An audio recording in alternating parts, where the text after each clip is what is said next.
당신의 아이디어가 현실이 되는 곳. 여기는 메이커스페이스 전문랩 S큐브입니다. 예, 반갑습니다. 아이디어 제품 구현을 위한 메이커 장비 활용법.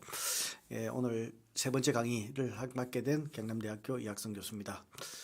예, 아마 1차 시, 2차 시 아마 수업을 잘 들으셨는지 모르겠지만은 1차 시에서는 어떤 우리가 시제품을 제작하기 위한 어떤 캐드캠에 대한 중요성에 대한 말씀을 드렸고요.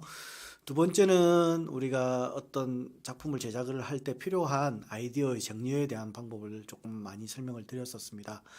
그리고 세 번째 강의는 이제 실제 아이디어 제품을 위한 메이크 장비를 활용하는 법에 대해 설명을 좀 드리려고 하다 보니까 생각보다 이렇게 할 내용들이 너무 많은 겁니다. 그래서 1시간 안에 다 할 수 있을지 모르겠지만은 뭐 시간이 되는 만큼 이렇게 강의 내용을 하게 되고요. 그 다음에 부족한 부분은 추가적으로 강의를 할 수 있으면 강의를 진행할 수도 있게끔 하도록 하겠습니다. 아니면 언제든지 저에게 연락을 주시면 뭐 좋은 자료들 아니면 방법들 설명을 해드리도록 하겠습니다. 예, 시제품 제작 만들기 전에 아마 이 생각을 조금 해보시는 게 좋겠습니다. 제가 몇 가지 이렇게 내용을 적어놨는데 실제 어떻게 제작할 것인가에 대해서 한번 고민을 해보신 분 있는가 모르겠습니다. 어떻게 제작할 것인가. 아마 대부분 다 이렇게 제작 방법에 대해서 이렇게 고민을 하고 계실 거고요. 그 다음에 어떤 재료를 사용할 것인가.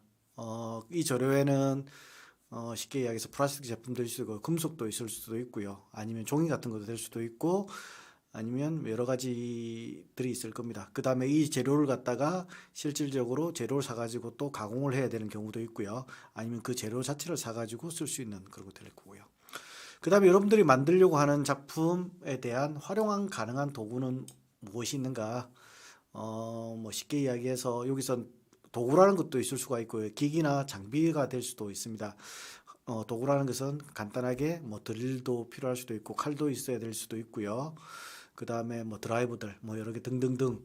그 다음에 뭐 또 장비라 그러면 뭐 3D 프린터 될 수도 있을 거고 그 다음에 레이저 커팅기 뭐 이런 것도 될 겁니다. 이런 것들이 아마 여러분들이 보유하고 있는 것들이 뭐가 보유하고 있는지 아니면 근처에서 쉽게 쓸 수 있는 어떤 그런 공간들이 있는지 이런 것들을 좀 더 미리 만들기 전에 한번 검토를 좀 해보셔야 될 것 같고요. 그 다음에 제작 경험이 있는가 아마 이런 부분에 대해서 생각을 좀 많이 하셔야 될 겁니다. 제 같은 경우에도 이렇게 뭐 어떤 걸 만들려고 하다 보면 제가 모르는 분야에 대해서는 상당히 저도 많이 힘듭니다. 그래서 사전 자료 조사도 많이 하고요. 그 다음에 미리 어떻게 만들 것인지 어떻게 사용할 것인지 어떻게 하면 좋은지 자료도 정리해서 실제 제작을 들어가지만은 막상 들어가더라도 많은 애로사항이 따르게 됩니다. 그래서 제작의 경험이 있는가에 대한 부분 그리고 관련된 어떤 도면이라든가 참고 자료가 있는가 이런 것들도 좀 고민을 해보셔야 될 겁니다. 그래서 제가 이 한 5가지 내용을 갖다가 조금 생각해 보시라는 게 어떤 분들은 무턱대고 이렇게 진행하시는 분도 있습니다. 그리고 뭐 저를 찾아오시는 분들도 중에 뭔가를 하고 싶은데 첫 번째 제일 깝깝한 분류가 뭐냐면 그냥 뭐 뭘 만들겠다고 생각만 하고 오시는 분들이 가장 힘듭니다. 왜냐면 어떤 모양인지 어떤 그림으로 된 건지 어떤 구성을 할 건지 재료가 뭔지 이런 것도 생각 안 하시고 오시는 분도 많고요. 그 다음에 그 다음 좀 괜찮으신 분들은 나름대로 스케치를 해 오셔가지고 이러한 방법대로 이러한 장비와 이러한 도구, 이러한 재료, 그 다음에 재료는 또 어디서 구매할지 이런 것까지 해 오시는 부분이 있습니다. 그러면 훨씬 더 이렇게 자문을 해드리기가 좀 훨씬 편한 거 있었습니다. 자, 그 다음에 여러분들이 또 많이 아셔야 되는 것들이 실질적으로 저는 그런 생각합니다. 시제품 제작을 잘하기 위해서는 먼저 재료의 종류, 뭐 부품의 종류 이런 것을 많이 알아야 되고 그 다음에 구매처 같은 것도 많이 아셔야 됩니다.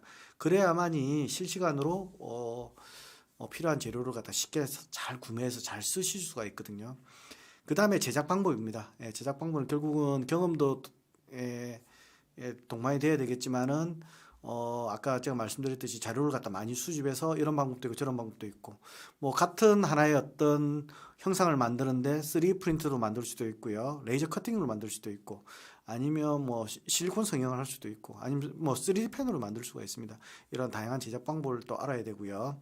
그 다음에 도구나 장비. 예.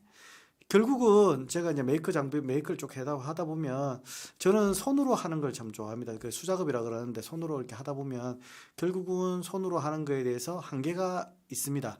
예, 한계라는 것은 어떤 작품의 어떤 품질에 대한 한계들 될 수 있을 거고요.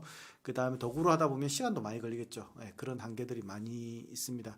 그럴 경우를 대비해서 뭐 좋은 장비들 좀 많이 알고 계시면 결국은 장비 가지고 이렇게 어떤 작품을 만드는데 예, 잘 쓰실 수가 있습니다. 예, 그 다음에 이제 중요한 내용 중에 하나인데 이제 전문가들입니다. 예, 모든 일을 어떤 작품을 제작하거나 어떤 일을 할 때 자기 혼자서 다 배워서 자료 다 찾고 재료 다 구매하고 그렇게 해서는 시간도 많이 들 뿐더러 자기 혼자 할 수 없는 영역들이 너무 많이 생깁니다. 그러다 보면 필요한 게 이제 전문가들이죠.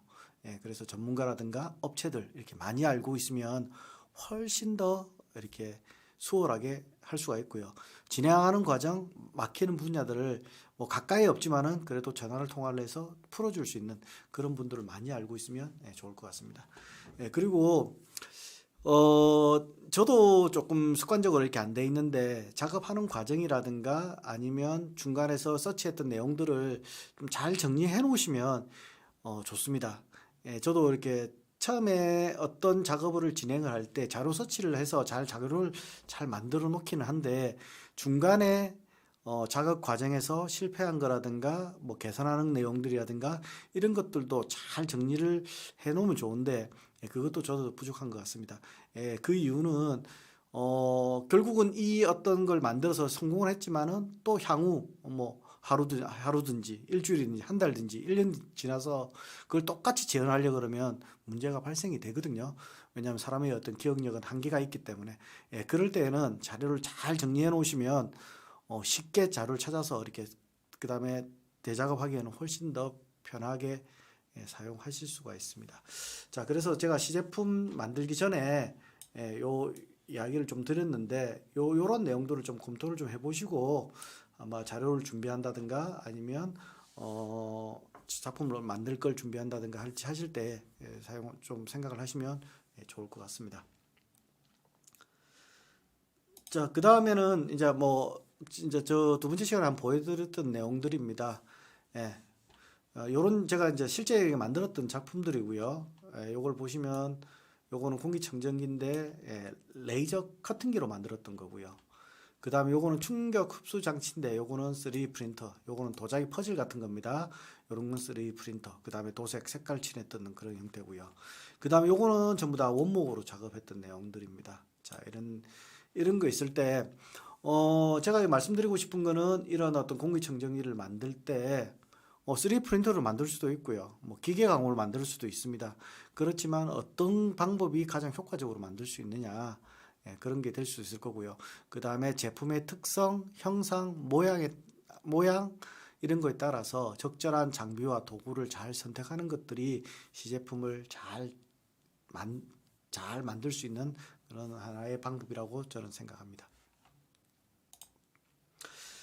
그 다음에 이제 다양한 디지털 메이커 장비 활용. 옛날에 뭐 DIY 문화는 잘 아실 겁니다. Do it yourself에서 어떤 걸 자기 스스로 원하는 어떤 취미 활동으로 자기가 잘 만들어 직접 써보는 것들. 뭐 그런 게 뭐가 있었냐면 옛날에 많이 했던 게 비누. 많이 만들었었죠. 천연비누 같은 거. 그거 같은 게 뭐만 있습니까? 실리콘 틀만 있으면 되죠. 실리콘 틀에다가 비누 용제 녹여서 아니면 거기에 천연가루 넣어서 이렇게 만들 수 있는 그런 게 있는데 우리가 메이커 문화가 좀 많이 활성화될 수 있었던 이유 중에 하나가 저는 그렇게 생각합니다. 어떤 디지털 기계 강화의 어떤 장비가 쉽게 보급화되고 쉽게 접근할 수 있도록 보급이 잘 된 것 때문에 이런 메이커 문화가 좀 많이 빨리 확산됐던 것 같습니다. 제가 이렇게 수작업 가공하고 이렇게 디지털 가공을 이제 설명을 드렸는데 한 10년 전만 해도 우리가 어떤 플라스틱 제품을 하나 만들려고 하면 좀 더 설명드릴 내용이겠지만은 플라스틱 제품을 만들려 그러면 반드시 금형이라는 것을 통해서 제품을 만들 수밖에 없었죠. 뭐 여기서 10년이 더 될 수도 있습니다. 10년 전에는 뭐 그렇게 3D 프린터가 활성화되어 있지 않았기 때문에. 근데 요즘은 어떻습니까? 간단한 플라스틱 제품 다 뭘로 만듭니까? 3D 프린터죠.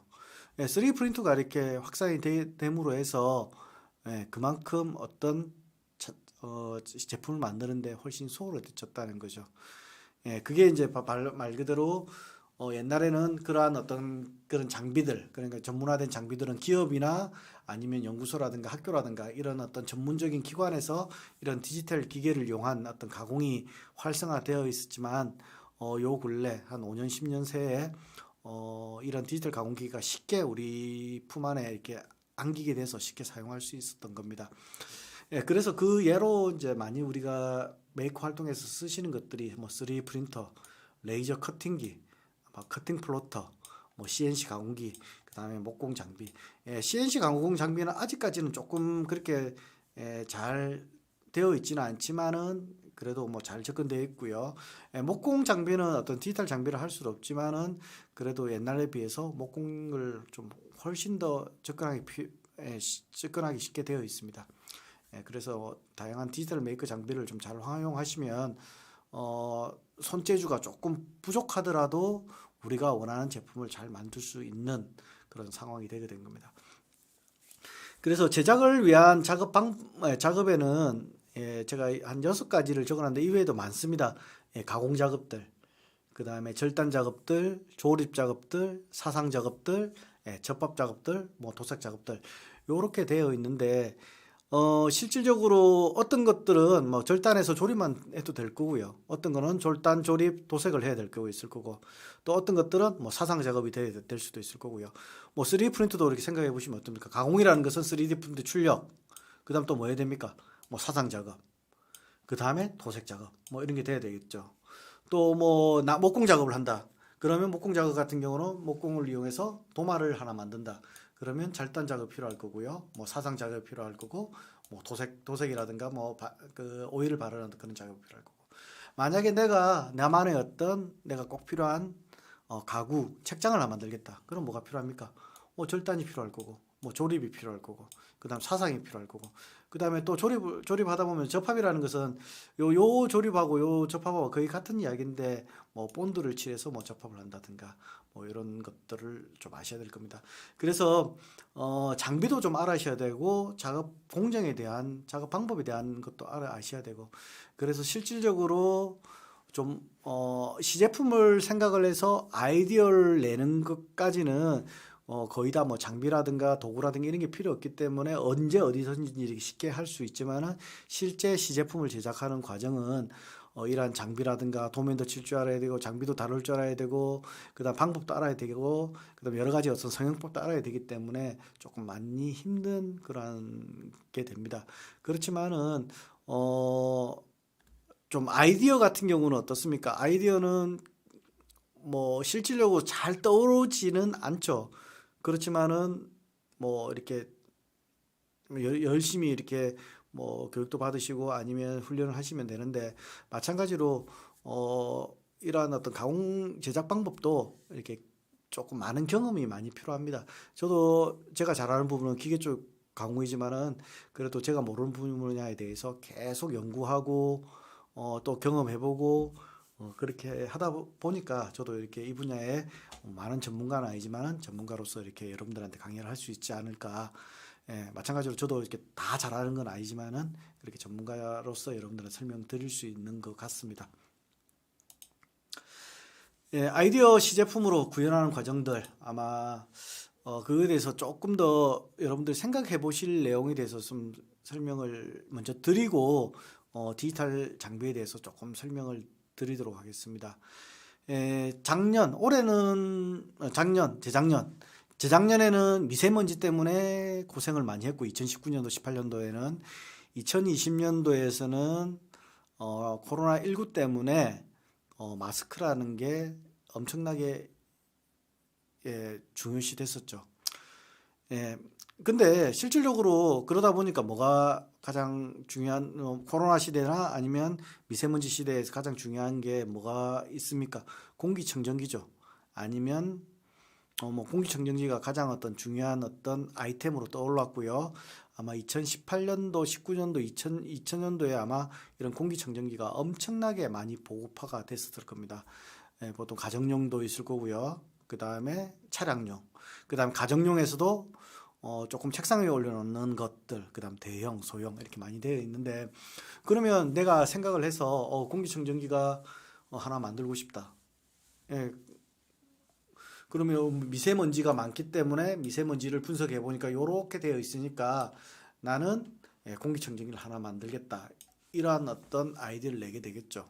그럼 또 제가 뭘 해야 되겠습니까? 조사를 또 하게, 여러분들 조사하셔야 되겠죠. 그러면 뭐 어떻게 생각하셔야 됩니까? 공기청정기의 원리가 뭔지, 구성이 뭔지, 그 다음 왜 필요한지 이런 이야기를 쭉 하시겠죠. 이게 아이디어 발굴일 겁니다.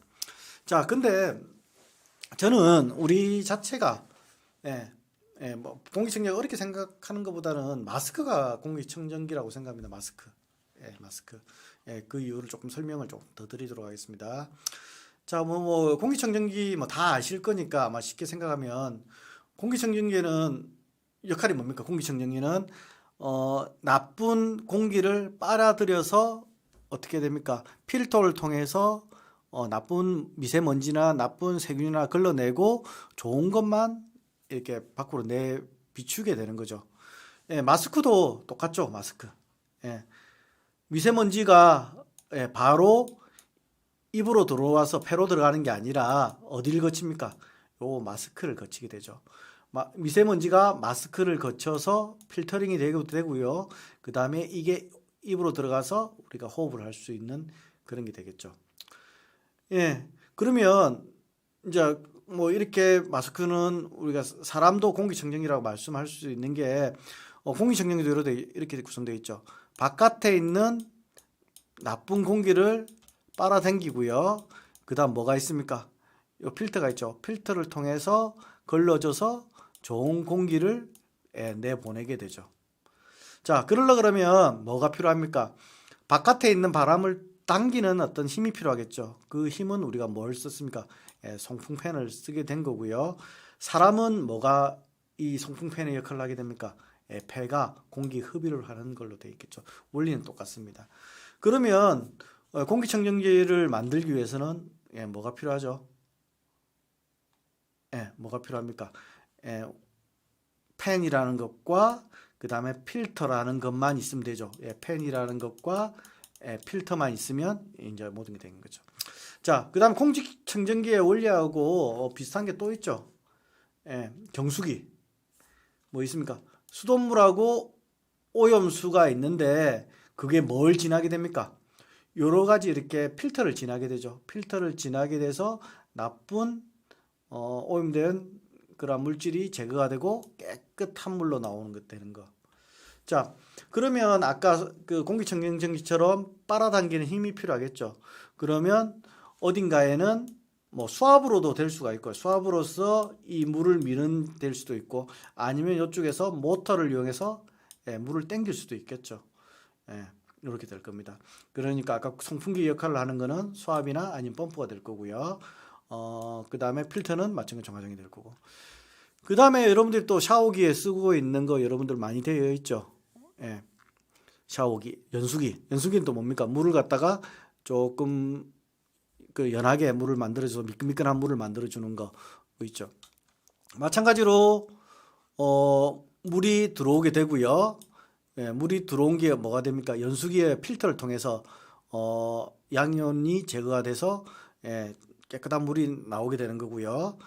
그 다음에 그걸 갖다 나오게 되는 거죠. 마찬가지로 여기에 샤워기에 붙어 있는 이러한 필터도 원수가 이런 필터를 통해서 걸러지게 되고 우리가 원하는 물이 나오게 되는 거, 이런 것들도 다 뭐 같은 원리죠. 그러니까 마스크나 공기청정기나 정수기나 연수기나 다 같은 원리죠. 자, 뭐 만약에 이제 여러분들이 뭐 공기청정기를 하나 만들고 싶다. 그럼 만들고 싶으면 이제 어떤 생각을 하셔야 됩니까? 이제 계획을 세우겠죠. 계획을 세우는 데서 가장 중요한 거는 공기청정기의 원리를 생각하시면 되겠죠. 자, 그러면 공기청정기의 원리를 생각하셨으면 아까 공기청정기는 뭐라고요? 나쁜 공기를 빨아들일 수 있는 힘이 하나 필요하죠. 힘. 그 힘을 만드는 거는 요 송풍팬이 될 거고요. 자, 여기 요 송풍팬이 이렇게 바람을 내는데 이렇게 바람이 돌아가겠죠. 예, 바깥에 있는 공기를 빨아당기는데 그냥 들어왔다가 그냥 나가면 뭐 아무런 효과가 없으니까 여기 안에 뭐가 들어가는 게 되겠습니까? 예, 공기청정기가 필터가 들어가게 되겠죠. 필터. 예, 그게 바로 공기청정기입니다. 예. 자, 공기청정기를 자, 이렇게 이제 큰 어떤 공기청정기를 봤는데 나는 그게 아니라 차 안에도 자, 요즘에 미세먼지가 많아서 차 안에도 나쁜 공기 많더라. 그럼 차 안에 있는 공기를 한번 좀 정화를 시켜 보겠다. 그래서 만들어진 게 이런 게 있겠죠. 마찬가지로 여기 뭐가 됐습니까? 바람이 여기로 들어갈 거고 요 안에 뭐가 들어가겠습니까? 요 안에는 필터가 들어가 있을 거고 또 요 위에는 뭐가 들어가 있습니까? 팬이 들어가서 바람을 뽑아낼 수가 있겠죠. 이게 원리겠죠. 자, 이렇게 해서 만들었던 우리가 실제 저희 센터에서 만들었던 공기청정기입니다. 이것도 보시면 여기 뭐겠습니까? 팬. 그다음 요 안에 뭐가 들어가 있겠죠? 필터가 들어가 있겠죠. 요거는 네모 필터가 들어가 있고요. 또 이제 요거는 좀 네모 필터가 들어가 있는 구조인데 좀 디자인이 안 이뻐서 좀 바꿨습니다. 자, 요것도 요쪽에 뭐가 들어가 있습니까? 팬. 그다음 요 안에 또 뭐가 들어가 있겠습니까? 필터. 요거는 원형 필터가 들어가 있고요. 그 다음에 전원을 팬이 돌기 위해서는 뭐가 필요합니까? 전원이 필요하겠죠. 그래서 전원 온오프 스위치를 달아서 이게 하나의 공기청정기를 만들었죠. 자, 그 다음에 또 이런 것들도 있습니다. 이것도 공기청정기입니다. 요거는 대륙의 실수라는 샤 필터고요. 샤 땡땡 필터고 마찬가지로 요거는 필터. 그 다음에 이쪽으로 바람이 들어가게 되고 그 다음에 어디가 팬이 있겠습니까? 요 팬이 요 위에 있겠죠. 자, 요거는 요 밑에 요거는 바람이 위로만 나갈 수 있도록 그렇게 구조를 했는데 이렇게 되면 바람이 잘 안 퍼지니까 여기서는 뭘 했습니까? 여기는 바람을 옆으로 퍼질 수 있는 확산판 하나 더 설치를 한 거고요. 똑같은 공기청정기입니다. 그 대신 이걸 뭘로 만들었습니까? 요거는 3D 프린터로 만들었습니다. 참고로 3D 프린터가 있으면 이렇게 크게 만들 수가 있겠지만은 없으면 뭘로 만들 수가 있겠습니까? 이거 나중에 나무 가지고 실제 수작업으로도 만들 수가 있습니다. 뭐만 있으면 필터만 있고 펜만 있으면 이렇게 만드실 수가 있는 거죠. 자, 여러분들은 이제 이 정도까지 공기청정기까지 말씀을 드렸으면 아마 이해는 하기 쉬우실 겁니다. 어떻게 만들면 되고 어떻게 구상을 해서 어떻게 만들어 가는 과정은 이게 말씀을 드렸는데 그런데 실질적으로 이렇게 공기청정기를 만들면 팔리겠습니까? 안 팔리겠습니까? 안 팔리죠. 사겠습니까? 잘 안 살 겁니다. 왜? 요걸 살래요? 요걸 살래요? 하면 뭘 사겠습니까? 요걸 사겠죠. 근데 요거는 10만 원, 요거는 한 만 원, 15,000원. 그럼 뭘 사겠습니까? 그러면 요것도 한번 생각해 보겠죠. 왜? 가격이 싸니까. 그러면 여러분들이 만약에 이제 한 100만 원 정도의 한 50만 원 정도의 어떤 예산이 있다. 그럼 공기청정기를 사야 된다. 그럼 여러분들 뭘 생각하고 삽니까? 공기청정기. 제일 먼저 생각하는 게 뭐겠습니까? 성능이겠죠. 성능. 그래, 성능은 뭐에서 좌우가 됩니까? 필터에서 좌우가 될 거고. 근데 똑같은 필터를 쓰게 되면 여러분들 뭘 보십니까? 디자인을 보거나 아니면 그 안에 편리한 어떤 사양들을 보게 되겠죠. 그러한 구성으로 이제 되는데 그 내용을 조금 더 이야기해 드리겠습니다. 실질적으로 제가 제품을 개발하는 방법에는 여러 가지가 있습니다. 처음부터 여러 가지 어떤 복합적인 기능을 생각을 해서 제품을 만들고 생각을 해서 그다음 구조도 설계해서 만드는 방법이 있고요. 아니면 기본 기능만 잘 하게끔 만들어 놓고 그다음에 추가적인 기능을 이렇게 해서 개선해 나가는 방법들이 있습니다. 저는 이렇게 학생들하고 이렇게 메이크업 활동을 많이 하다 보니까 기본에 충실한 어떤 그러한 제품을 만들게 되고요. 그 다음에 추가적인 기능을 통해서 기능을 개선하는 방법을 많이 쓰게 있습니다. 근데 창업자 같은 경우는 어떻게 되겠습니까? 창업자 같은 경우는 잘 팔려야 되니까 기본 기능과 추가 기능, 여기서의 추가 기능은 소비자가 요구하는 추가 기능이 잘 갖추어진 그 두 개의 제품을 기획을 하고 만들어야 되겠죠. 예. 예, 약간 다를 수는 있습니다. 자, 뭐 아까 설명을 드렸겠지만은 공기청정기는 요 패런이라는 것과 요 필터와 요거의 스위치, 그다음에 외부 케이스로 구성이 되어 있습니다. 예, 공기청정기 요거를 쓰더라도 크게 여러분들 책상 위에 올려 쓰시는데 아무런 문제 없습니다. 필터는 카본 필터로 되어 있고요. 그다음에 뭐 공기청정기 역할은 충분히 하실 수가 있습니다. 그런데 어떻습니까? 요거는 색깔도 좀 누리끼리하고 안 예쁘다. 기본 기능은 만족이 됐는데 안 이쁘다. 그럼 뭘 하셔야 돼요? 디자인을 개선하셔야 되겠죠. 디자인 개선. 왜 이렇게밖에 안 나왔느냐? 자, 교육적인 목적으로서 공기청정기에 대해서 강의를 하고 메이커를 강의하기 위해서 이렇게 만들었었습니다. 이렇게 만든 이유는 이 키트가 만약에 한 판을 위해서 한 20-30개를 만들어야 된다. 이 케이스를 3D 프린터도 만들 수가 있고 레이저 커팅기로 만들 수 있어요. 레이저 커팅기로 만들면 이 케이스 만드는데 5분이면 됩니다. 3D 프린터로 이거 다 만들면 시간 얼마 걸리냐? 시간이 최소 하루 정도 걸리겠죠. 그럼 20개 만들면 한 달 걸리겠죠. 답이 안 나오는 얘기겠죠. 자, 그래서 이렇게 MDF라는 소재를 위해서 레이저 커팅해서 만들었었습니다. 이게 기본 구현 다 했죠. 그러면 실제 제 제품의 업을 하기 위해서는 뭐가 필요합니까? 디자인이 필요하겠죠. 디자인, 케이스 디자인. 그 다음에 또 성능을 더 높이기 위해서는 또 뭐가 필요합니까? 필터겠죠. 필터. 필터를 뭐 이렇게 넣느냐, 필터를 여러 개 층을 해서 넣느냐, 미세먼지, 그 다음에 냄새 등등등 여러 개의 필터를 해서 하느냐, 이런 것들을 개선하실 수도 있고요. 또 뭘 할 수가 있습니까?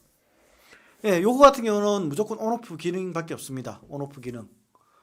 그런데 굳이 내부에 실내에 먼지도 없는데 계속 팬이 돌 필요가 없죠. 그럼 무슨 생각을 할 수가 있겠습니까? 첫 번째 가장 단순한 제어가 필요하겠죠. 뭐 아침 1시간은 돌고 1시간을 꺼지고 1시간은 돌고 1시간을 꺼지고 이런 제어 장치가 필요하겠죠. 뭐 타이머의 기능을 넣을 수 있을 거고요. 그 다음에 또 생각해보면 어떻습니까? 그게 아니라 미세먼지를 감지를 해서 미세먼지가 많을 경우에는 팬을 갖다가 동작을 시켜서 미세먼지를 걸러내고, 만약에 미세먼지가 감소되면 어떻겠습니까? 팬의 속도도 줄여서 또 하고, 그 다음에 미세먼지가 없다고 판단되면 아예 꺼버리는, 뭐 그런 식으로 가도 되겠죠. 그러니까 그런 식으로 기능과 센서와 이런 걸 이용해서 기능이 되겠죠. 그 다음에 요즘에 4차 산업 이야기하는데, 뭐 4차 산업의 기술을 이용하면 뭐가 되겠습니까? 4차 산업의 기술에서는 IoT, 그러니까 ICT, 센서 기술과 네트워크 기술이 필요합니다. 그러니까, 이게 인터넷으로 연결되어 있어 실시간으로, 그 지역의 어떤 환경 미세먼지를, 데이터를 받아서, 그 데이터를 이용을 해서 이 공기청정기가 자동으로 작동시키게 만든다. 그거는 우리가 요즘 이야기하는 뭡니까? IoT, 사물 인터넷이 되는 겁니다. 뭐 그렇게도 이렇게 연결을 하실 수가 있고요. 그 다음에 다양성이죠. 요 옆에 있는 그림을 보게 되면 공기청정기만 하니까 너무 좀 단순하더라 이거죠. 그래서 요게 공기청정기와 가습기와 무드 등을 결합한 복합적인 기능화를 하겠다. 이게 이제 차별하겠죠. 왜냐하면 기본적으로 어떤 데서는 요만큼만 요구하는 고객들이 있을 거고요. 어떤 것들은 요 정도의 어떤 기능을 요구하는 데도 있을 거고, 어떤 분들은 이만큼의 기능을 요구하는 데가 있겠죠. 결국 소비자는 어떻습니까? 저렴한 가격에 더 좋은 디자인과 더 좋은 성능과 더 좋은 어떤 기능을 요구하겠죠. 그렇게 계속 개발을 할 수 있다는 내용이 되겠습니다. 그래서 저는 아까 앞에서 이야기했던 디지털 메이킹 쪽에서는 수작업을 먼저 잘 하고 디지털 장비를 이용하시는 방법을 배우시면 좋을 것 같고요. 또 어떤 작품을 제작을 할 때는 기본 기능에 대해서 충실하게끔 만들어 놓고 기능을 추가적으로 이렇게 만드는 과정을 하시면 좋지 않을까. 예, 근데 이게 개인적인 어떤 개인과 실제 기업하고는 좀 다를 수가 있겠지만 기업은 미리 다 전체를 설계해 놓고 이렇게 추가적으로 가시는 방법이 있지만은 만약 개인의 취미 활동이나 아니면 아직까지 완벽한 준비가 안 됐을 때는 기본 기능을 잘 해서 그 다음 단계로 넘어가는 그러한 과정을 저는 좀 그렇게 하는 걸 해보시라고 말씀을 드리고 싶습니다. 예, 지금부터는 디지털 장비의 가장 대표적인 3D 프린터에 대해서 좀 설명을 드리도록 하겠습니다. 3D 프린터는 모두 다 알고 계시죠? 뭐 대부분 다 뭐 쉽게 쉽게 어디든지 가셔가지고 이제는 체험도 잘 할 수 있고요. 자기가 만들려고 하는 걸 쉽게 만들 수가 있습니다. 그래서 뭐 다른 내용은 좀 제외하고 3D 프린터만 하더라도 뭐 종류가 워낙 많기 때문에 그걸 다 설명드리기엔 시간이 너무 많이 안 돼서 3D 프린터가 왜 어떻게 만들어지는지 왜 필요한지 그 다음 미래에 왜 없어서는 안 될 어떤 그런 장비인지 그거에 대해서 간단하게 설명드리겠습니다. 여러분들도 뭐 이런 외 자료는 아마 온라인상에 워낙 좋은 강의들이 많기 때문에 그걸 좀 참조해서 들으시면 좋을 것 같습니다. 뭐 3D 프린터 이야기를 하는 데서 제가 제일 많이 이야기하는 것은 붕어빵 이야기를 많이 하고 있습니다. 여러분들 붕어빵 드셔보셨죠? 붕어빵이 뭐 실질적으로 다 같이 생겼지, 똑같이 생겼을 거라 생각하지만 실제로 자세히 보면 이 붕어빵 모양이 조금씩 다릅니다. 여기 보면 요거 작죠. 어떤 것들은 이렇게 대형도 있고요. 그 다음에 이렇게 작은 것도 있습니다. 자, 이렇게 붕어빵 모양이 다른 이유가 뭐겠습니까? 뭐 다 아시겠지만은 붕어빵을 만드는 틀의 모양이 다 제각각이라서 그럴 겁니다. 그래서 3D 프린터하고 붕어빵은 무슨 상관이 있는지 모르겠지만은 직접적인 상관은 없지만은 틀이라는 것과 좀 상관이 있습니다. 그래서 그거에 대한 이야기를 조금 드리겠습니다. 자, 이거는 가정용 붕어빵입니다. 가정용 붕어빵 틀. 붕어빵을 어떻게 만드시는지는 아시죠? 아마 다들 붕어빵 드셔보셨고 만드는 걸 다 지켜보셨을 겁니다. 이것도 집에서 직접 만들어 드실 수도 있습니다. 그렇지만은 만들어 드시는 것보다는 뭐 사서 드시는 것이 훨씬 싸기 때문에 우리는 붕어빵을 갖다 집에서 만들지 않고 사서 먹는 거겠죠. 자, 어떻게 만드는지 한번 같이 이야기해 보도록 하겠습니다. 자, 제일 먼저 뭐가 있어야 됩니까? 툴이 있어야 되죠. 지금 요거 하는 게 뭔 것 같아요? 기름칠 하는 거죠. 기름칠 왜 합니까? 잘 떨어지라고 할 겁니다. 아마 나중에 여러분들 뭐 실리콘 몰드를 가지고 비누를 만든다든가 아니면 석고틀을 만든다든가 석고를 만든다든가 아니면 또 실리콘을 가지고 또 실리콘 성형한다든가 뭐 에포키 성형한다든가 이럴 때 여러분들 이형제를 잘 바르셔야 돼요. 그게 바로 요 기름칠하는 것 같다라고 생각을 하시면 됩니다. 자, 그 다음에 적정한 어떤 밀가루와 팥을 넣으셔야 되겠죠. 자, 적절한 밀가루 팥을 넣고 나서 뚜껑을 덮게 될 거고요. 자, 뚜껑 덮고 나서 뭘 하게 됩니까? 열을 가하면 되죠. 열을 가하면 어떻게 됩니까? 굳겠죠.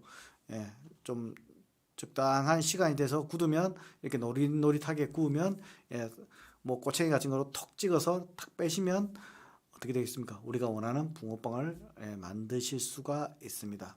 자, 아시겠죠, 이거는? 자, 그러면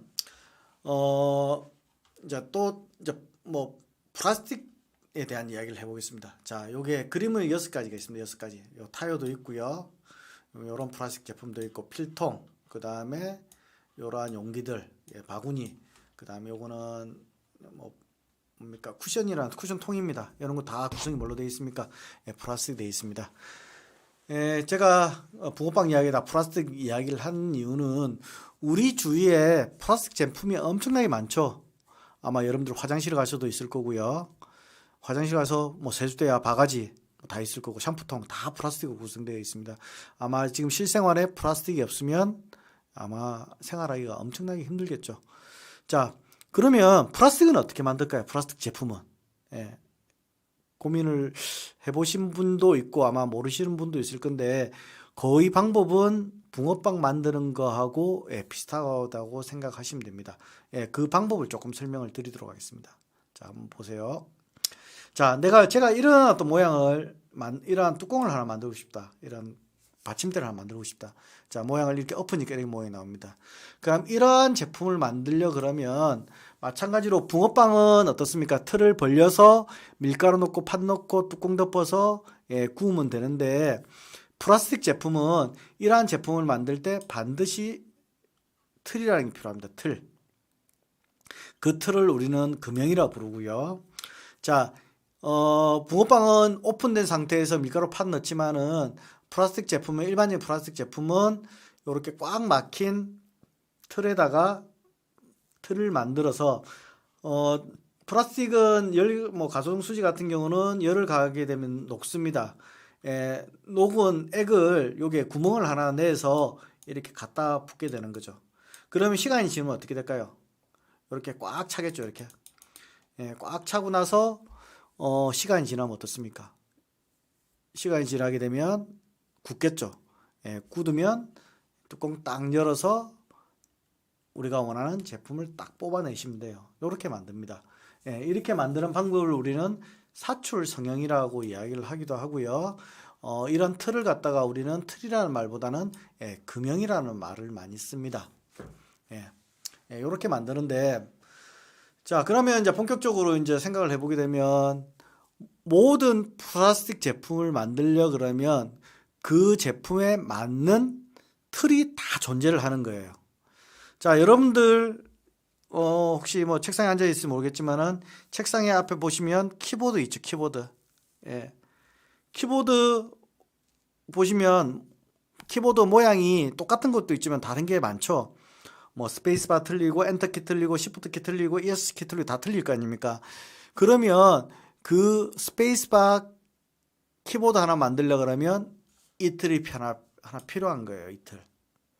그 다음에 엔터키 필요해도 요게 필요하고 그 다음에 뭐 시프트키 만들어도 요게 필요하고 다 필요한 거죠. 그러면 키보드를 만들려 그러면 최소 뭐 몇십 개의 어떤 그러한 틀들이 필요하게 되는 거죠. 자, 그러면 또 하나 플라스틱을 이제 틀이 필요할 거고요. 자, 그런데 그 틀의 모양은 조금 전에 봤던 붕어빵의 모양의 틀보가 하고는 좀 다르게 생겼습니다. 어떻게 생겼냐? 이렇게 생겼어요. 이렇게.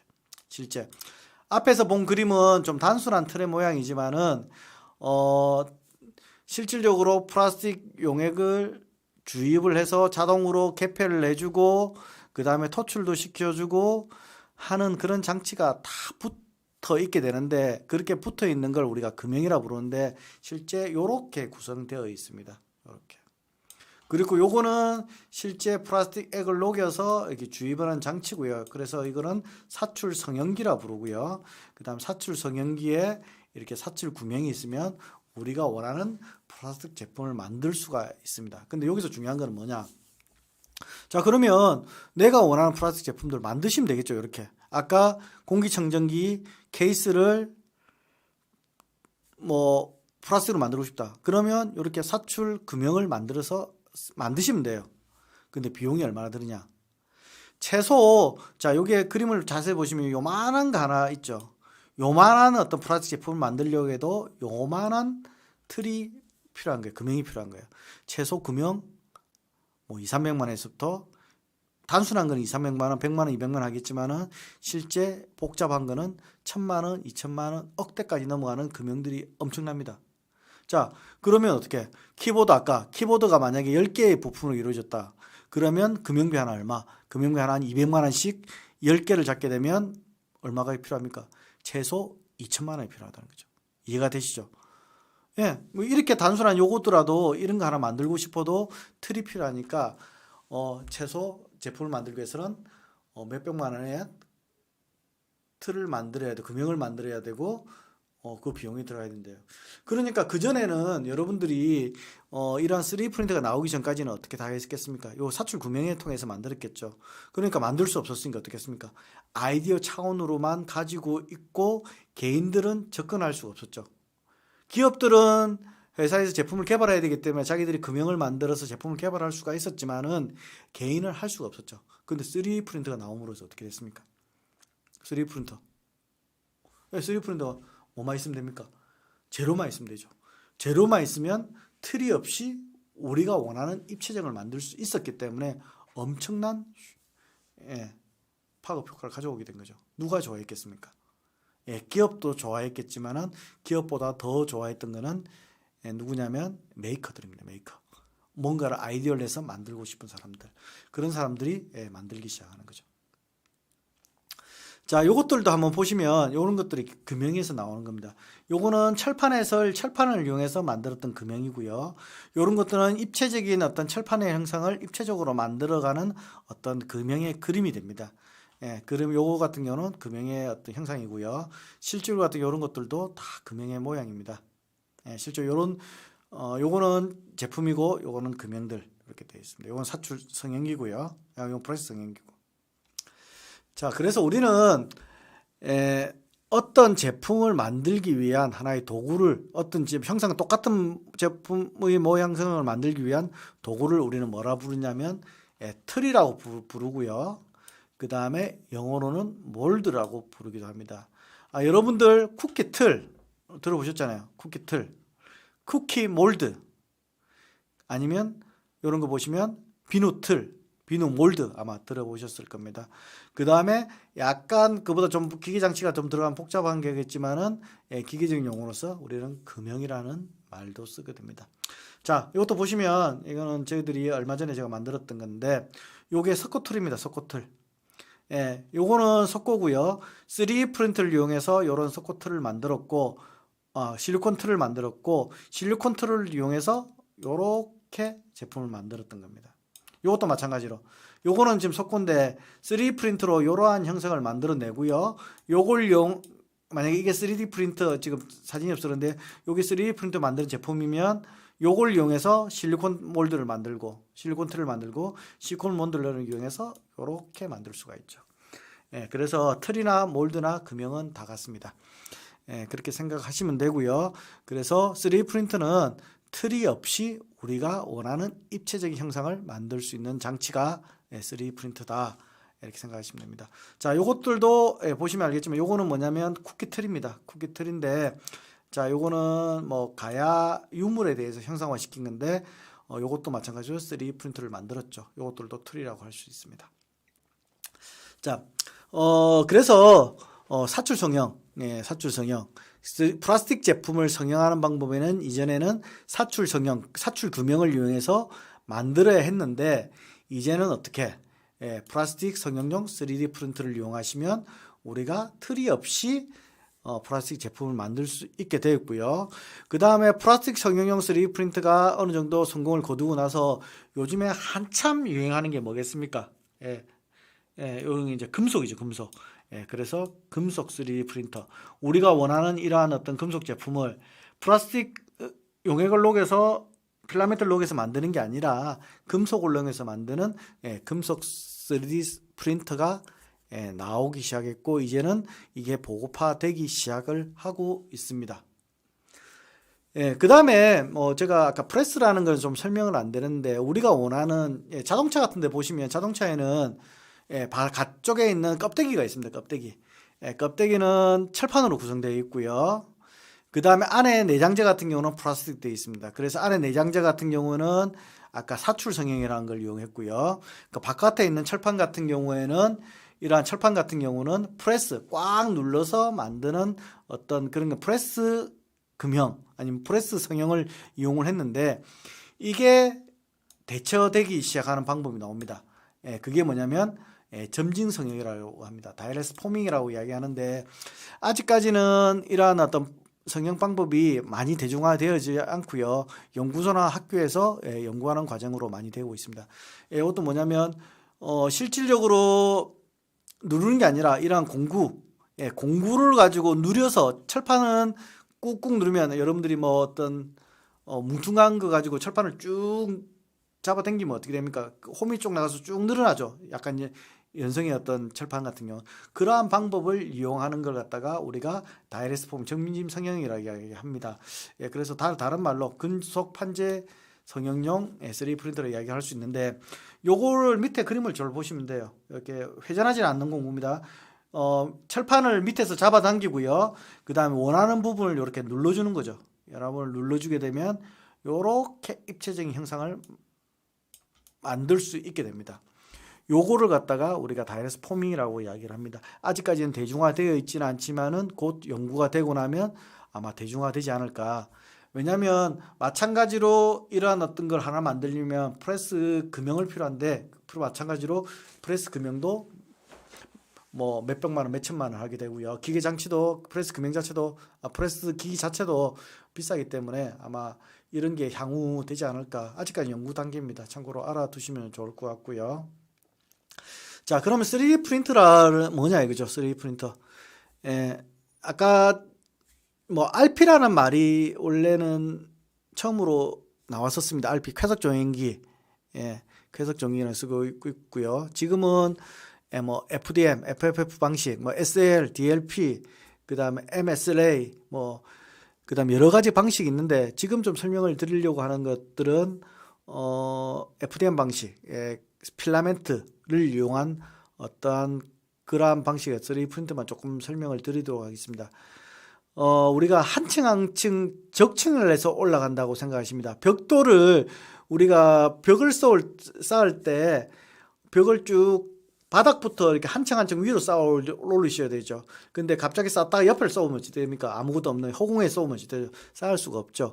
그래서 3D 프린터는 적층의 방식입니다. 한 층 한 층 한 층 쌓아서 우리가 원하는 데까지를 만드는 거라 이야기를 할 수 있고요.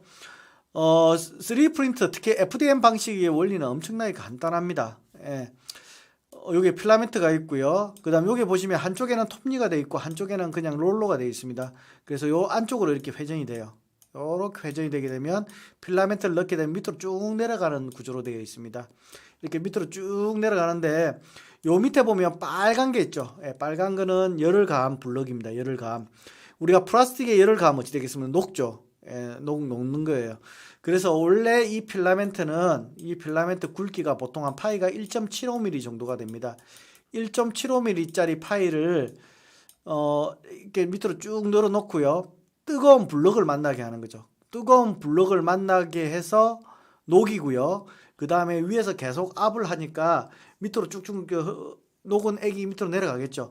이때 나오는 토출구에서 나오는 양을 갖다가 0.4mm 정도 나오게끔 만듭니다. 0.4mm. 0.4mm는 어느 정도 되냐면 여러분들 샤프심이 0.5죠.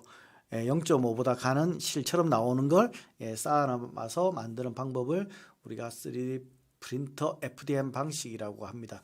그럼 이 아이디어는 어디서 가져왔느냐? 이 아이디어는 어디서 가져왔겠습니까?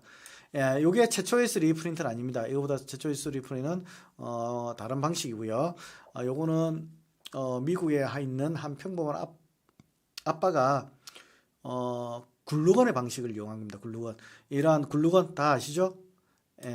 뒤에 심을 넣고요.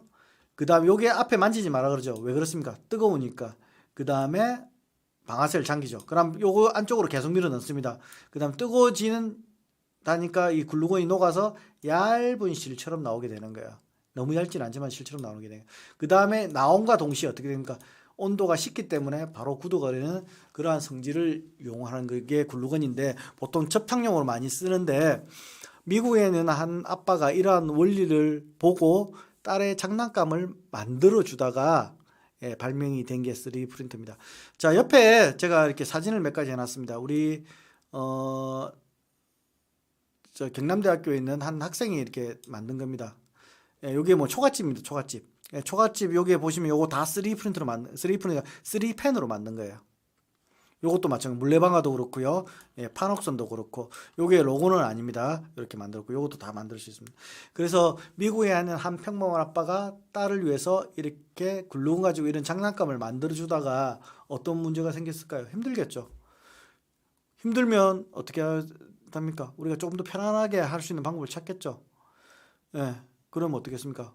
인간을 대신해서 인간에게 이로운 일을 해주는 장치, 우리는 기계라 부르는데 그 아빠는 기계를 생각하게 된 거죠. 예, 그래서 만들어졌던 게 3D 프린터입니다. FDM 방식의 3D 프린터입니다. 예, 그거에 대한 이야기를 조금 더 드릴게요. 자, 그 전에 우리가 요즘에는 3D 프린터가 환경적인 문제 때문에 좀 많이 이슈화가 되고 있습니다. 대부분의 그 응용으로 쓰는 거는 PLA를 많이 쓰고 있고요. 간혹 가다가 이제 ABS를 많이 쓰시고 있는데 ABS를 많이 쓰시는 이유는 가공성입니다. 샌딩 절삭 이용해요. 요즘에 PLA도 많이 좋아져서 가공성이 많이 좋아졌는데 만약에 똑같은 모양이 두 개가 있는 거예요. 근데 거기다가 4포로 가지고 문대 보시면 됩니다. 하나는 문댔는데 잘 슥슥 갈리는 느낌이 들면 ABS고요. 뭔가 끈적끈적 붙는 느낌이 들면 PLA입니다. 그럼 소재가 뭐가 좋습니까? ABS가 좋겠죠. 왜? 가공이 잘 되니까. 왜? 형상이 좀 울퉁불퉁하는 거 갈아내야 되는데 안 갈리면 힘들잖아요. 그래서 ABS가 좋을 것 같아요. 그렇지만은 ABS는 화학적인 어떤 물질로 만드는 거고요. 그 다음에 출력 온도가 220도에서 240도, 또 배두가 이게 필요해요. 그 다음에 후빈형이 많이 생깁니다. 어떤 열 수축이 많아서 이렇게 많이 생깁니다. 그래서 실제로 초보자들은 뭐 장비감 잘 돼 있으면 문제였겠지만은 좀 어려운 걸 어떤 조건을 맞춰서 했을 때 ABS는 10개 중에 최소 한 6, 70% 이상은 실패를 합니다. 근데 똑같은 걸 같은 조건을 하게 되면 PLA 같은 경우는 한 8, 90%는 성공을 해야 돼요. 이건 뭐가 좋습니까? PLA가 좋죠. PLA는 실질적으로 감자, 옥수 전분, 사탕, 수소로 만든 친환경 플라스틱입니다.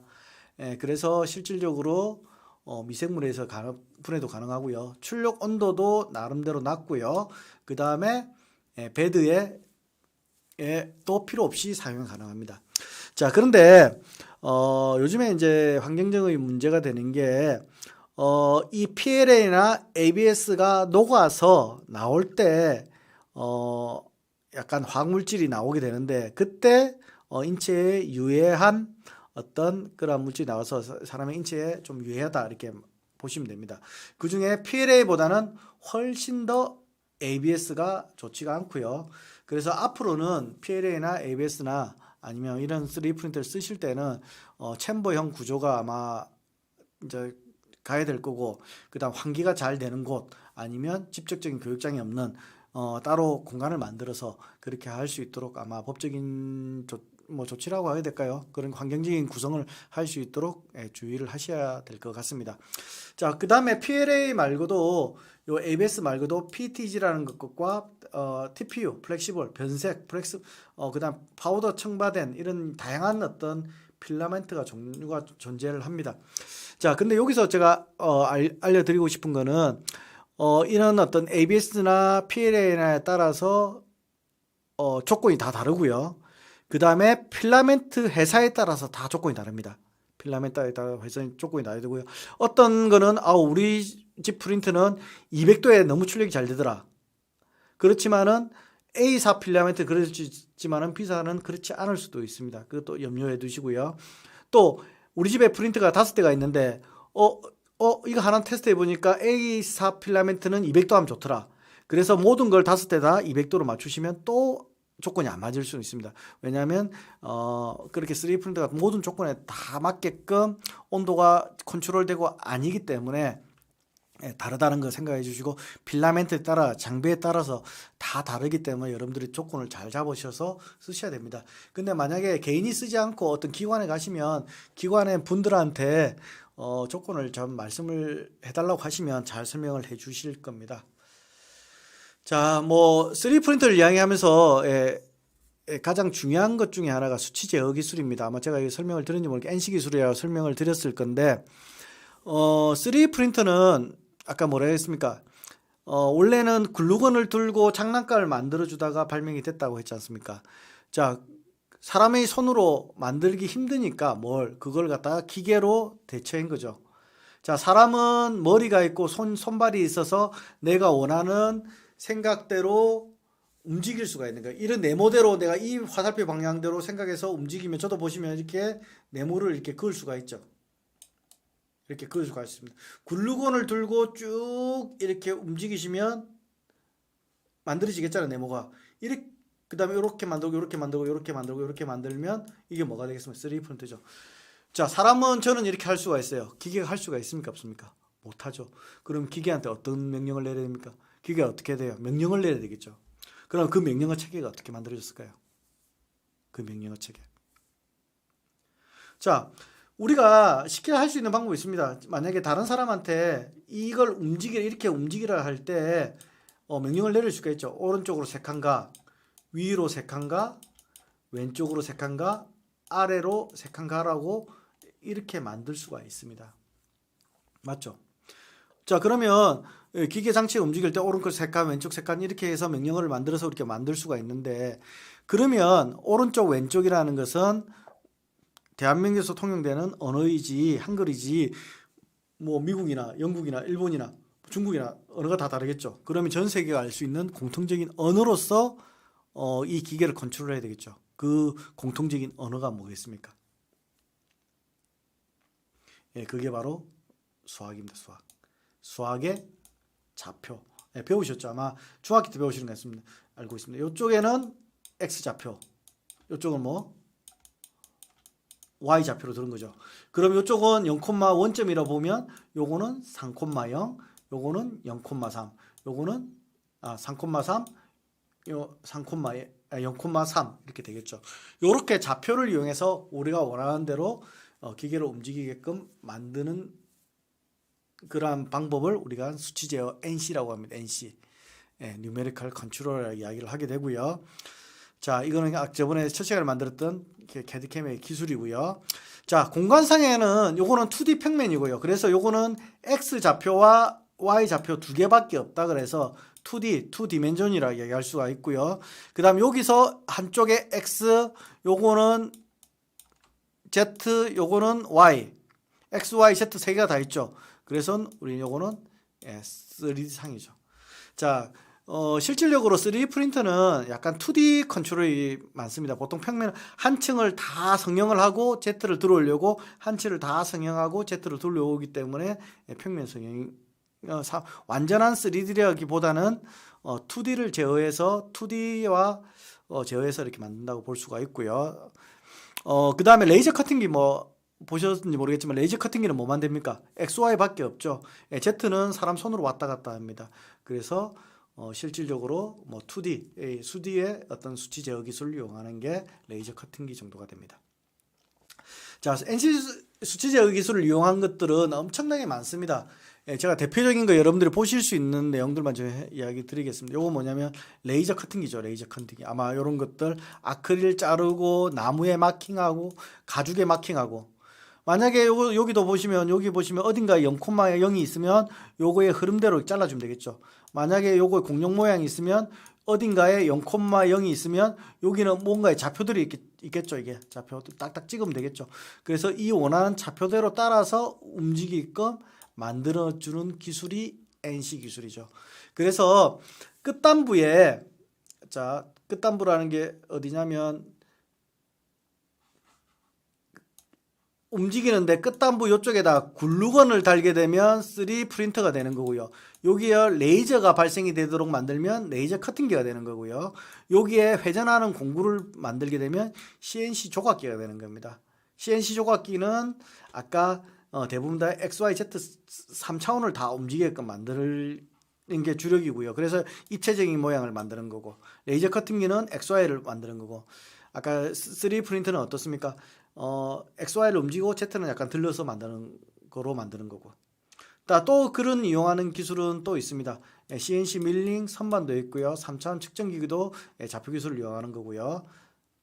그 다음에 여기는 제가 또 빠져먹었는데 커팅 프로터라든가 아니면 이런 것들도 다 그렇게 되겠습니다.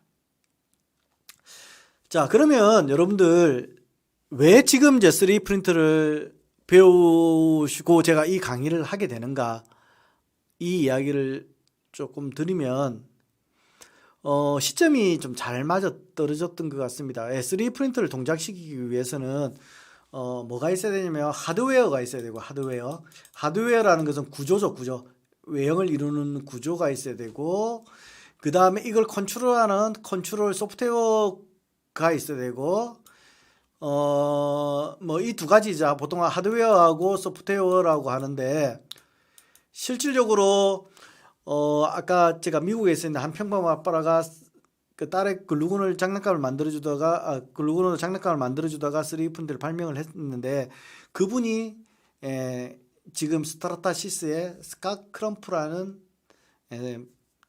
분입니다. 스트라타시스의 창업자고요. 아까 그 아빠가 딸의 어떤 그 글루건 가지고 3D 글루건 가지고 작품을 만들어 주는 시점이 1989년도입니다. 1989년도. 1987년도 이때 아이디어를 만들어 내고요. 그 다음에 1989년도에 이제 특허를 출원하게 돼요. 특허 출원. 특허는 몇 년 동안 보장이 됩니까? 발명가에게 약 20년 동안 됩니다. 그래서 FDM 글루건 방식의 어떤 특허는 2009년도에 만료가 되고요. 그 전에 뭐 SLA라든가 SLS, 찰리 헐 같은 경우는 이런 특허가 그 전에 뭐 다른 방식입니다. 이거 제가 설명을 안 드렸는데 이런 것도 완성이 되고요. 그래서 아까 하드웨어와 소프트웨어로 구성이 되는데 그 중에 하나가 특허 기술도 만료가 된 겁니다. 그러니까 FDM 방식의 특허 권리가 2009년도에 만료가 되고요. 그 다음에 하드웨어 기술은 2000년대에 들어오면서 값싼 기계 요소들 부품들, 그러니까 이런 유니트별로 부품들을 갖다 엄청나게 싸게 공급이 많이 되는 시점이 오게 된 거예요. 그래서 하드웨어가 이게 있고요. 그 다음에 기계를 움직이기 전에 모터를 컨트롤하고 온도를 컨트롤하고 이런 것들이 필요했는데, 그전에는 컨트롤러는 대부분 다 전용 컨트롤러를 쓰거나 아니면 컴퓨터를 이용했는데 아두이노라는 것을 이용하게 된 거죠. 그래서 값싼 아두이노가 보급이 되기 시작했던 거고요. 그 다음에 2005년에 랩넷 프로젝트로 아드리안 보이어 박사가 펌웨어라고 이 3D 프린터를 움직일 수 있는 그 모터를 제어하고 온도를 제어하고 이러한 어떤 소프트웨어적인 것을 랩넷 프로젝트로 만들어서 그걸 갖다가 공개를 시켜버리는 거예요. 공개라는 것은 원래 이 컨트롤을 하려고 하면 기계마다 이 프로그램을 다 짜야 되고 이 보드를 다 짜야 돼서 엄청나게 복잡한 프로그래밍 과정이 필요한데, 영국 아드리안 보이어 박사가 이것을 어떻게 했냐, 다 하고 공개를 해서 아무나 쓰게끔 만들어 놓은 거예요. 그래서 어떻습니까? 2010년도 이후부터는 어떻습니까? 특허 기술 만료됐죠. 그 다음에 아두이노 보급 많이 됐죠. 소프트웨어 보급됐죠. 그 다음 뭐 값싼 기계 부품들 막 수입해서 들어오죠. 그 다음에 어떻습니까? 3D 기술이 엄청나게 발전되죠. 3D 모델링 기술이 엄청나게 발전되죠. 그래도 또 설계할 수 있는 사람들이 엄청 많죠. 또 그 다음에 3D 프린터는 어떻습니까? 우리가 편한 걸 갖다가 플라스틱 제품을 갖다가 틀 없이 만들 수가 있죠. 그러다 보니까 이 메이커들 사이에서 엄청나게 곽강을 받기 시작한 거죠. 그래서 어떻게 했습니까? 메이커들이 자기가 만드는 제품을 만들기 위해서 3D 프린터를 개발을 했었고요. 그 개발된 제품을 갖다가 자기만 쓴 게 아니라 주위에서 좀 팔아라 하다 보니까 어떻게 했습니까? 팔기 시작을 했죠. 그래서 우리는 대한민국에서도 2013년도, 14년도, 15년도 이때 엄청나게 3D 프린터를 만든 회사들이 많이 나왔었고요. 많이 보급화되기 시작했었습니다. 그런데 대부분 다 보시면 알겠지만 초기 제품들은 좀 문제가 많았죠. 노즐도 많이 막히고 그러다 보니까 어떻게 됐습니까? 에이스 하다가 조금 그 회사들은 좀 문을 닫은 데도 많았고요. 지금은 좀 약간 중견기업 이상의 제품, 이제 에이스망을 잘 갖추고 중견기업 이상의 어떤 그런 영업망이나 이런 에이스망을 갖는 데만 살아남아서 있습니다. 참고로 말씀드렸고요. 3D 프린터를 사용한 제작 과정입니다. 여기까지만 설명을 좀 드리도록 하겠습니다. 아이디어를 구체화하는 시제품 제작 방법인데, 3D 프린터 하는 방법에 대한 요 개념만 잘 잡으시면 3D 프린터를 쉽게 사용할 수 있습니다. 자, CAD 데이터라는 말씀을 드렸죠. 컴퓨터를 이용한 디자인 데이터가 필요한데 먼저 아이디어 발굴, 아이디어 개선 하셔야 되겠지만은 아이템을 만들어야 되겠지만은 3D 프린터는 항상 뭐냐? 3차원상의 3D상의 CAD 데이터가 필요합니다. 이 3D 데이터를 구하는 방법은 여러분들 직접 제품 설계를 하시는 방법이 있습니다. 아마 제가 첫 시간에 말씀드렸고요. 두 번째는 스캐닝하는 방법이 있습니다. 스캐닝 조금 설명드리겠습니다. 그 다음 사진을 이용하는 방법이 있고요. 인터넷을 이용하는 자료를 이용하는 방법이 있고 그 외 방법도 여러 가지가 있겠죠. 대표적인 방법을 여기까지 설명을 드렸고요. 이러한 입체적인 데이터를 슬라이스라는 게 필요합니다. 슬라이스라는 게 뭐냐면 제가 대표적으로 큐라라고 적어놨는데 슬라이스는 아까 3D 프린트가 움직일 수 있는 좌표 데이터를 만들어주는 프로그램이라고 생각하시면 됩니다. 그 슬라이스를 이용해서 경로 데이터를 생성을 하게 되고요. 이 경로 데이터를 이용해서 3D 프린터를 전송을 해서 제품을 출력을 하시면 됩니다. SD 카드를 이용하시는 데도 있고요. 바로 뭐 블루투스를 이용하는 데도 있고요. 아니면 선으로 연결된 데도 있습니다. 이렇게 해서 우리가 출력을 하게 되는데 자, 우리가 그 경로 데이터를 우리는 G코드라고도 부르기도 하고요. NC코드라고 부르기도 합니다. NC코드는 아까 뉴메리컬 컨트롤의 코드의 약자고요. G코드는 뭐 때문에 G코드라고 보시냐면 이게 그 안에 있는 경로 데이터의 내용들입니다. 여기 보시면 M이라는 것도 있고요. G1, G1, G1, G0 이렇게 쭉 되어 있죠. 앞에가 뭐가 많습니까? G가 많죠. 이동의 명령인데 G가 명령이 많다 보니까 G코드라는 명령을 하기도 합니다. 그래서 경로 데이터, 가공 데이터, NC 데이터, G코드, NC코드 이렇게 이야기를 하는데 이건 전부 다 수치로 이루어진 겁니다. 자, 여기 보시면 뭐라고 되어 있습니까? G1, X 얼마, Y 얼마, E0 이거는 익스트루드에 대한 명령들 이렇게 구성되어 있습니다.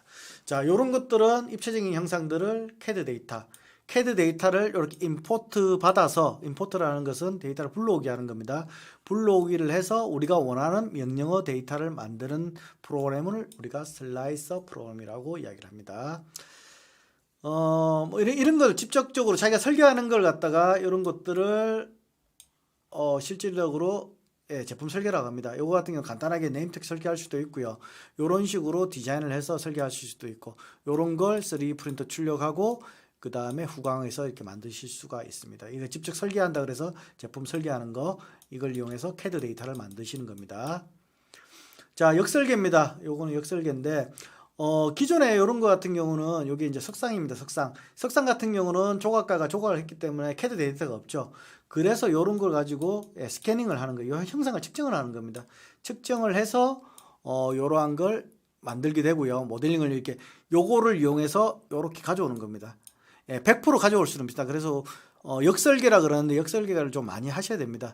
요런 걸 해서 이런 걸 시제품으로 또 출력을 하고 또 요런 걸 우레탄 성형이나 성형을 할 수가 있습니다. 참고로 하시면 됩니다. 요거는 실제 우레탄 성형을 한 거고요. 만약에 3D 프린터로 요걸 다 만들면 어떻겠습니까? 시간이 너무 많이 들겠죠. 그래서 요거는 우레탄 금형을 만들어서 우레탄 성형을 했던 사례입니다. 자, 사진입니다. 사진. 리소페인이라는 건데 리소페인의 원리입니다. 나중에 한번 쳐보십시오. 이미지를 갖다가 3D로 화시킬 수 있는 겁니다. 자, 요렇게 보시면 흑백이 있죠. 검은색도 있고 흰색도 있고 약간 회색도 있죠. 자, 이렇게 흰색을 0이라 보고 검정색을 100이라 봤을 때 무수한 회색빛이 존재하잖아요. 그러면 100이면 10mm를 올리고 0이면 0mm를 올리고 그럼 회색이면 몇 mm를 올린다. 그렇게 하다 보면 요거를 무수하게 나누면 이렇게 나누게 되면 하나의 픽셀들이 생겨요. 픽셀들. 요 픽셀 하나하나당 우리가 원하는 높이를 올리게 되는 거예요. 높이를 올려서 만드는 방법을 리소펜이라 그러는데 리소펜이라는 것을 이용을 하시면 요런 입체적인 데이터를 만드실 수가 있습니다. 이렇게 리소펜을 이용해서 만든 거고요. 이것도 마찬가지로 리소펜에서 만든 거고 이것도 리소펜을 만든 겁니다. 자, 이거 보시면 리소펜은 그냥 보면 안 예뻐요. 뒤에 뭐가 들어가 있냐? 조명이 들어갔을 때 흑백 사진처럼 보이는 두께에 따라서 빛의 투과량이 다르기 때문에 흑백 사진처럼 보이게 하는 그런 원리, 그걸 리소펜의 원리라고 합니다. 이렇게도 만들 수가 있고요. 그 다음에 뭐 직접 설계할 수도 없고 스캐닝할 수도 없고, 그 다음 리소펜을 잘 모르시면 인터넷 찾으시면 됩니다. 자, 아니면 인터넷에 가셔가지고 뭐 3D 설계 데이터 아니면 STL 데이터라고 생각하시면 됩니다. STL 데이터 공유하는 사이트 찾아가시면 돼요. 우리 국내 사이트도 많이 만들어져 있는데 해외에서 가장 큰 사이트는 띵기버스라 사이트입니다. 싱기버스라고 검색하시면 됩니다. 띵기버스 사이트 있는데 이쪽에 보시면 엄청난 설계 데이터가 올라옵니다. 매일 올라옵니다. 자, 참고로 이 사이트는 여러분들이 3D 프린터 데이터를 받으셔도 되고요. 아니면 여기서 좋은 아이디어를 내시는 것도 괜찮아요. 왜? 전 세계에 있는 분들이 자기가 설계한 데이터를 갖다가 올려놓는 곳인데 자기가 설계를 왜 했겠습니까? 뭔가를 만들기 위해서 설계했겠죠. 그래서 좋은 아이디어들이 많아요. 그래서 여기서 좋은 아이디어를 따오시는 곳으로 찾으셔도 괜찮을 거라고 생각합니다. 자, 그 다음에 아까 뭐 우리가 3D CAD 데이터를 받으셨으면 아까 슬라이스를 가지고 명령어 데이터를 만드시면 됩니다. 가장 대표적인 게 큐라입니다. A라는 회사에서 또 A라는 프로그램이 이렇게 세트로 나올 수도 있습니다. 자기가 만든 3D 프린터를 위해서 자기가 만든 프로그램이 있는데 그렇지 않을 경우 그 조립용 같은 경우는 대부분 다 큐라를 이용하실 수도 있고 여기 캐스 레피티 호스트라는 여러 가지 프로그램도 있습니다. 이런 걸 이용하셔도 되고요. 아니면 심플리파이 3D라는 것도 있습니다. 요거는 유료입니다. 유료. 써보시면 요거하고 차이점이 있을 겁니다. 저는 요것도 써보고 요것도 써보고 요거 다 써보셨는데 유료가 되는 이유는 조금 더 기능적인 보강이 좀 좋겠죠. 요거는 그냥 뭐 무료로 공급이 되는 거고요. 울트메이크라는 사가 3D 프린터 만드는 사가 공짜로 제공을 해주는 거고, 심플리파이 3D는 이 회사가 자기 프로그램을 만들어서 판매하는 겁니다. 이런 걸 이용하시면 되고 자기가 가지고 있는 3D 프린터의 조건에 맞춰서 이렇게 하시면 됩니다. 자, 그래서 큐라라는 걸 하나만 잘 배우셔도 다른 데 응용할 수 있습니다. 요 프로그램 A사의 A 프로그램도 못 쓰는 게 아니냐.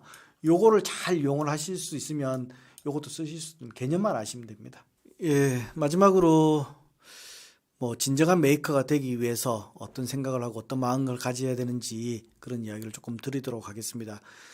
뭐 저도 뭐 진정한 메이커라고는 할 수는 없지만은 그래도 다른 사람들보다는 더 열심히 하고 많은 생각을 하고 또 많이 경험도 했고 지금도 많이 손으로 아니면 장비로 이렇게 많이 만들고 있습니다. 진정한 메이커가 되기 위해서 여러분들이 갖춰야 될 어떤 생각들, 사고방식을 좀 말씀을 드리면서 이 강의를 마치려고 합니다. 다양한 사고를 좀 많이 해주셨으면 좋겠습니다. 여기서 다양한 사고, 뭐는 뭐 창의력, 응용력, 자료 수집 이런 게 있는데, 계속 제가 말씀드렸던 것 중에 하나가 자료 수집입니다. 창의력, 뭐 없는 걸 갖다 새롭게 창의해낸 걸 창의라기보다는 자료 수집을 장해서 잘 응용을 해서 조합을 잘해서 새로운 걸 만드는, 새로운 걸 개선해 나갈 수 있는 그런 응용력을 갖다 저는 창의력이라고 생각합니다. 그래서 많은 생각을 좀 많이 하시고요. 자료 수집을 많이 해서 잘 정리해 놓으시는 습관화를 시켰으면 좋겠습니다. 그리고 어떤 기관이나 아니면 뭐 인터넷이나 온라인상으로 다양한 어떤 작업 방법들, 재료들, 장비들, 구매처들 잘 무관심하게 넘기지 마시고요. 그것들 하나하나 잘 챙겨 놓으십시오. 그러면 지금 당장은 쓰이지 않지만 언젠가는 그런 내용들이 분명히 여러분들한테 필요할 시점이 옵니다. 그런 걸 잘 하시면 아마 훨씬 더 여러분들 작업하시는데 좋을 거고요. 그 다음에 메이커의 기본 정신은 저는 협업 정신과 공유의 정신이라고 생각합니다. 계속 제가 말씀드렸지만 자기 스스로 혼자서 북치고 장구치고 장비도 다루고 이것도 하고 저것도 하고 설계도 하고 뭐 재료도 구매하고 다 할 수가 없습니다. 결국은 어떻게 하냐, 많은 근처에 있는 아니면 뭐 전 세계 누구라도 이렇게 같이 협업해서 공유할 수 있도록 많은 전문가들이나 아니면 같이 협업할 수 있는 분들과 만나서 협업할 수 있도록 하고요. 그때는 여러분들이 알고 있는 좋은 어떤 정보들이라든가 여러분들이 수집했던 정보들, 그다음 방법들, 노하우들 잘 공유하는 그런 마음가짐을 가졌으면 좋겠고요. 그다음에 실패를 두려워하지 말라는 말씀을 드리고 싶습니다. 저도 10개를 만들면 반 이상, 반 이상이라 그러면 어찌 모르겠지만 만족스러운 작품들이 잘 안 나옵니다. 어찌 보면 실패는 아니지만 실패에 가까운 그런 작품들도 나오고요. 어떨 때는 잘 나오기도 하지만은 아직까지도 100점짜리 작품은 나오지 않았습니다. 그 말은 뭐냐? 무수한 방법과 경험을 통해서 그러한 어떤 실패의 확률도 줄여가는 거고요. 성공의 어떤 만족도를 높여가는 게 메이커의 어떤 자세라고 할 수 있고요. 그 다음에 항상 이야기하는 게 안전입니다. 안전. 보통 보면 뭐 작업에 몰두하게 하다 보면 이렇게 안전을 갖다 좀 잘못 생각하고 이게 다치거나 아니면 뭐 건전한 생각도 하지 않으시고요. 안전한 작업 환경이 구성 안 된 상태에서 작업을 하다 보면 조금 문제가 많이 생길 수가 있습니다. 그래서 안전에 대한 생각을 많이 하십시오. 어떻게 하면 도구라든가 장비를 안전하게 다룰까를 고민하셔가지고 안 다쳐야만이 여러분들도 계속 메이크업 활동을 하실 수가 있고 또 다른 사람들한테 이러한 메이크업 활동의 어떤 즐거움과 재미와 그 다음에 장점들을 소개할 수 있을 것 같습니다. 자, 마지막으로 여러분들 진정한 메이커가 되기 위해서 이러한 마음가짐을 가지시고 항상 즐겁고 행복한 메이크업 활동을 하셨으면 좋겠습니다. 이상으로 강의 마치도록 하겠습니다. 수고하셨습니다.